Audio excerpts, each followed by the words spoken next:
내년 총선을 앞두고 김포시 서울 편입이 수도권의 중요한 이슈로 떠오른 가운데 오세훈 서울시장이 김병수 김포시장을 만나 김포시의 서울 편입에 대한 심도 있는 논의를 벌이기로 했습니다. 민간 투자로 진행되고 있는 한강 수상버스 사업에 서울시가 700억 원이 넘는 예산을 지원하기로 해 논란이 일고 있습니다. 특히 선박 건조 비용인 500억 원까지 지원하기로 하면서 특혜가 아니냐는 주장이 제기됐습니다. 학령 인구 증가로 초등학교가 부족해 어린 학생들이 먼 거리로 등하교를 하는 등 어려움을 겪으면서 학교 신설 요구가 제기되어 온 양천구 목 3동에 도시형 학교 법안이 발의돼 초등학교 설립을 위한 근거가 마련됐습니다.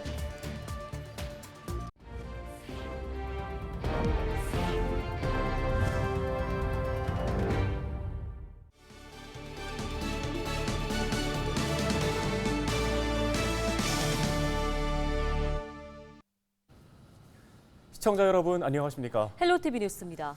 내년 총선을 앞두고 김포시의 서울 편입이 수도권의 중요한 이슈로 떠오른 가운데 그동안 편입과 관련해 말을 아끼던 서울시가 공식 입장을 밝혔습니다. 네, 오세훈 시장은 김포시의 서울 편입에 대해서 깊이 있는 연구를 시작하겠다고 밝히고 오는 6일 김포시장을 만나 편입과 관련한 논의를 하기로 했습니다. 김호 기자가 전해드립니다. 김포시 서울 편입과 관련해 침묵하던 서울시가 공식 입장을 밝혔습니다. 오세훈 서울시장은 기자 설명회를 통해 오는 6일 김병수 김포시장을 만나 서울 편입에 대한 정확한 목표와 의도를 파악한 뒤 판단하겠다고 전했습니다. 김포시가 어떤 의미에서 어떤 목표를 가지고 서울시 편입을 추진하고 계시는지 일단 들어보고 그 뜻을 정확히 파악하고 판단해 보겠습니다. 또 김포시의 뜻과는 별개로 김포시 서울 편입이 서울의 미래에 어떤 도움이 되는지, 서울 시민의 삶에 얼마나 도움이 되는지 본격적인 연구를 시작하겠다고 밝혔습니다. 서울시의 미래 도시 경쟁력에 어떤 도움이 될 것이냐, 어떤 역기능이 있을 것이냐, 또 서울 시민들의 삶의 질 향상에 어떤 도움이 될 것이냐, 어떤 부작용이 있을 것이냐, 이런 것에 대해서 매우 깊이 있는 연구를 시작해 보겠습니다. 김포시 등 서울 주변의 도시를 서울로 편입하는 메가시티 구상에 대해서는 내년 총선 등 민감한 시기인 만큼 신중한 접근이 필요하다며 운을 뗐습니다. 그러면서 도시가 생성되고 발전하고 확장돼가면서 주변 도시와 경계가 이어지는 도시 연담화 현상은 자연스러운 현상이라며 서울 집중화 논란에 대해서는 선을 그었습니다. 자연스럽게 이루어지는 이 도시 연담화 현상을 행정체계 개편으로 담아내는 작업은 사실은 굉장히 중요한 작업입니다. 내년 총선을 앞두고 이슈로 떠오른 김포시 서울 편입. 수도권 민심을 잡는 여당의 묘수가 될지, 민심을 잃는 자충수가 될지 관심이 모아지고 있습니다. 헬로티비 뉴스 김호입니다. 더불어민주당 황희 의원이 국토 균형 발전과 자치 분권을 위한 전국 거점 메가시티 구축을 제안했습니다. 황 의원은 자신의 페이스북 글에서 최근 국민의힘이 주장하는 김포시의 서울시 편입과 관련해서 더 큰 이야기를 하고 싶다며 운을 뗀 뒤 메가시티의 전국화 및 중앙재정의 지방화를 병행하자고 제안했습니다. 현재 서울과 비서울 간 불균형한 발전이 갈수록 심화하는 가운데 오히려 서울만 더 커지는 김포시의 서울 편입 논란은 국토 전체의 불균형한 성장을 더욱 가속화할 우려가 있는데요. 황 의원은 전국 거점 메가시티 구축은 지금까지 미흡했던 지방의 균형 발전을 부산, 대전 등 몇몇 광역시를 거점으로 더욱 강력한 구심점을 발휘해보자는 것이라고 설명했습니다. 민간 투자로 진행되고 있는 한강 수상버스 사업에 서울시가 700억 원이 넘는 예산을 지원하기로 해 특혜가 아니냐는 주장이 제기됐습니다. 박승진 서울시 의원은 한강 수상버스 사업을 위해 서울시는 선착장 조성 비용 208억 원과 선박 열척 건조 비용 500억 원까지 지원한다고 밝혔습니다. 여기에 2026년부터 3년간 수상버스 운영에 따른 손실액 44억 원을 보조금으로 지급하게 된다고 덧붙였습니다. 박 의원은 선박 건조비까지 부담하며 700억 원이 넘는 예산을 민간 사업자에게 지원하는 것은 특혜 시비가 있을 수 있다고 지적했습니다. 양천구 목삼동 초등학교 신설을 위한 법적 근거가 담긴 법률 개정안이 발의됐습니다. 황희 의원은 도시형 학교를 추진할 수 있도록 하는 학교 복합시설 설치 및 운영 관리에 관한 법률 개정안 등 모두 4개의 법률 개정안을 대표 발의했다고 밝혔습니다. 앞서 서울시 교육청도 도시형 학교 설립 계획을 발표한 바 있는데요. 황 의원은 목삼동 초등학교 신설을 위해 일명 도시형 학교 4법으로 법적 근거를 마련하고 학교 용지와 건립 예산 확보에 최선을 다하겠다고 밝혔습니다.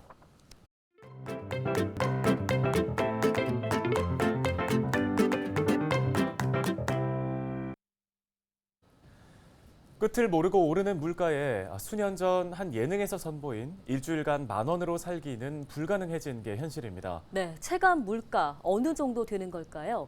기자가 간다에서 하루 10,000원으로 살기에 도전해봤습니다. 고물가 시대 이 10,000원 한 장의 의미는 뭘까요? 사흘간 하루 10,000원으로 살아봤습니다. 요즘에 대중교통 요금도 정말 많이 올랐잖아요. 지하철 요금이 1,400원인데 출퇴근 왕복으로 하면 2,800원. 저는 이거라도 아껴보기 위해서 걸어서 출근을 해보고자 합니다. 직장인에게 빼놓을 수 없는 커피 한 잔의 행복도 사치입니다. 열심히 일하다 보니 벌써 점심 먹을 시간입니다. 가격을 생각해 분식점으로 향합니다. 안녕하세요. 사장님 포장하려고 하는데요. 김밥 한 줄에 작은 컵라면 하나, 오늘 점심입니다. 5,000원 아래로는 김밥밖에 사 먹을 게 없더라고요. 외식 품목 중에서 좀 살펴봤더니 한 달 내에 가격이 오른 것들이 굉장히 많았다고 해요. 대표적인 게 짜장면이 7,000원대, 10,000원으로 살기가 쉽지 않을 것 같습니다. 그럼 이따 저녁 드실 겁니까? 10,000원으로 하루 살기 하고 있거든요. 남은 돈이 4,000원 있거든요. 퇴근 후 동료들과의 저녁 대신 편의점을 선택했습니다. 가장 저렴한 도시락을 고르고 골랐는데 10,000원을 조금 넘었습니다. 많이 남았다고 생각했거든요. 점심에 컵라면을 먹지 말았어야 됐어.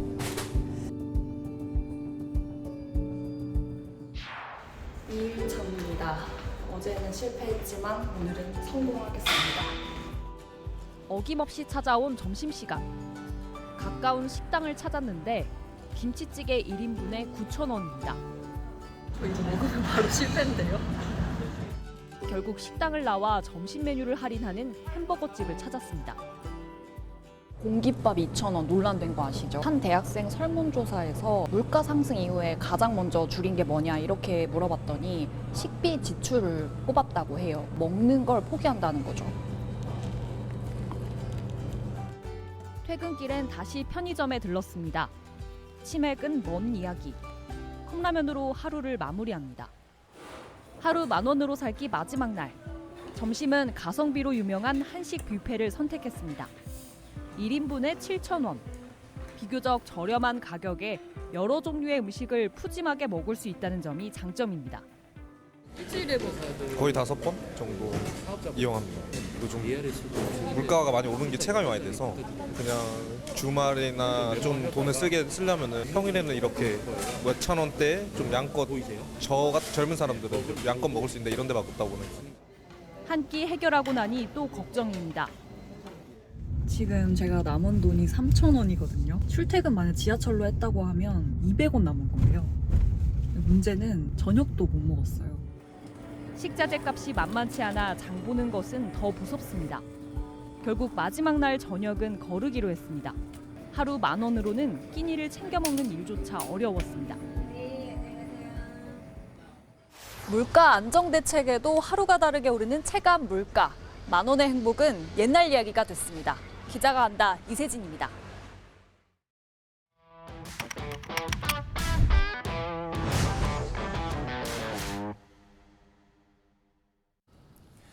아이 이름 어떻게 지으셨나요? 각 시대별로 선호하는 이름에도 유행이 있고 부모들의 선호 역시 달라진다고 하는데요. 네, 그래서 준비했습니다. 뉴스토리에서 살펴보겠습니다. 아이를 낳고 가장 고민하는 것, 이름을 뭘로 정하냐입니다. 이름에도 유행이 있는데요. 시대별로 출생신고한 이름 순위를 보면 그 흐름을 알 수 있습니다. 남자 이름의 경우 1940년대에서 60년대까지는 누구나 한 번쯤은 들어봤을 법한 이름인 영수가 가장 인기를 끌었습니다. 1970년대는 정훈, 1980년대에서 90년대 지훈을 거쳐 2000년대 이후 민준이라는 이름이 인기를 얻었습니다. 여자 이름의 경우 1940년대 영자, 50년대 영숙, 60년대 미숙을 거쳐 70년대 은주, 80년대 지혜, 90년대에서 2000년대 유진 순으로 많이 선택됐습니다.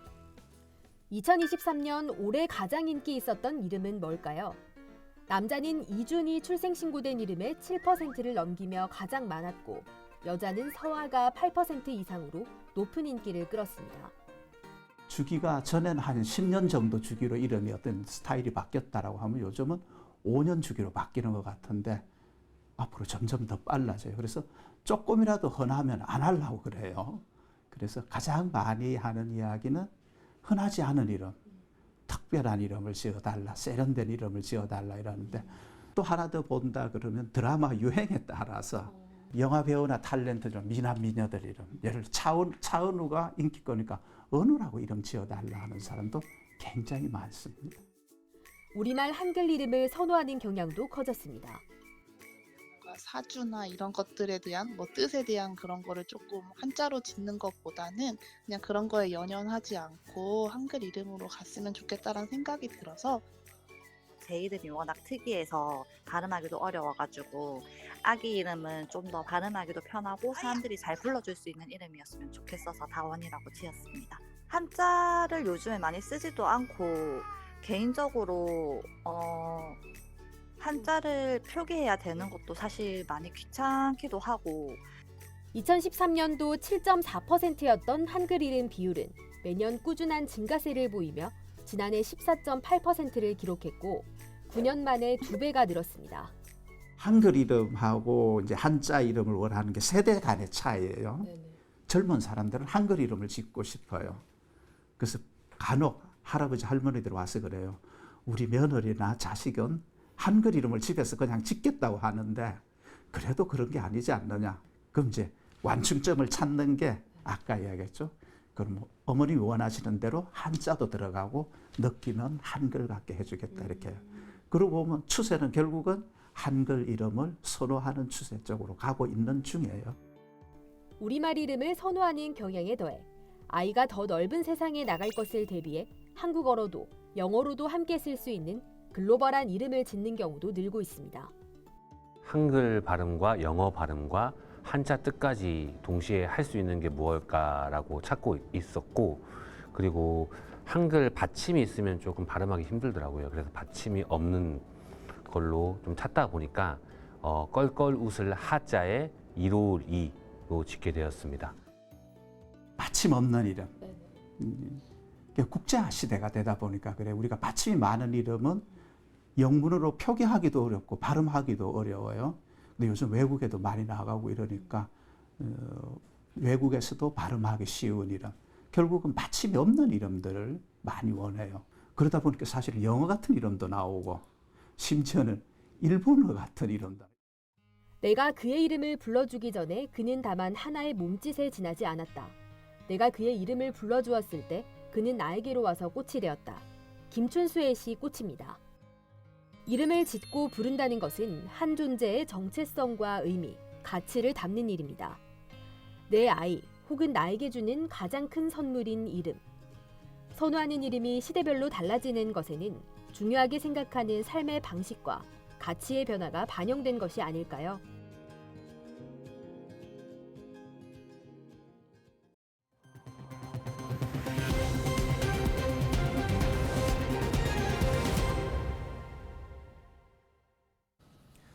신월 7동 주민센터가 어린이와 어르신 시설을 갖춘 복합청사로 재탄생했습니다.